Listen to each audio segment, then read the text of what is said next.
Maagang nasampulan ng ilang LGU ang mga kandidato sa barangay at SK election na naglalagay po ng mga poster sa hindi tamang lugar. Yan ang ulat ni Joshua Garcia. Libo-libong poster, tarpaulin at iba pang election campaign paraphernalia ang pinagtatanggal ngayong araw sa pangunguna ng Commission on Elections, katuwang ang mga lokal na pamahalaan nationwide. Ayon kay Department of Public Order and Safety Head Elmo San Diego, sa kanilang isinagawang Operation Baklas dito lamang umaga sa buong Quezon City, nasa mahigit 1,000 campaign posters ang nakumpiskan ng dipos na ipinaskil sa hindi tamang lugar. Marami naman tayong nakuha na illegal na posters.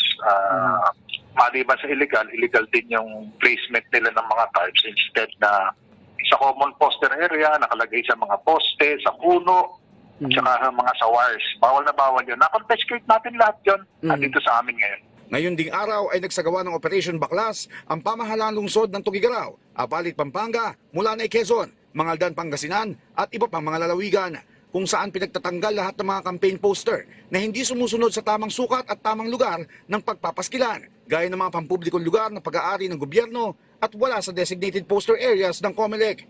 Dagdag ni San Diego, irerekomenda nila ang mga kumakandidato na nakumpiskahan ng mga illegal posters na magpaliwanag sa komisyon ng eleksyon para hindi tularan ng ibang kandidato at maulit pa sa mga susunod pang mga araw ng pangangampanya. Ang posisyon namin dito, i-consolidate namin pati pangalan ng mga candidates. I-recommend namin sa COMELEC na pag-explainin sila, Shokos, para na sa ganun hindi na maulit. Kasi apparently nangyari ng previous elections natin, ng campaign period. Pagkatanggal namin, the following day, may kapalit na naman eh. Ang Operation Baklas ay isa sa mga hakbang ng COMELEC para sa mas maayos at patas na halalan, kung saan ay sabay-sabay natatanggalin ang lahat ng illegal campaign materials ngayong araw ika-20 ng Oktubre at sa October 27 bago ang barangay at Sangguniang Kabataan 2023 elections.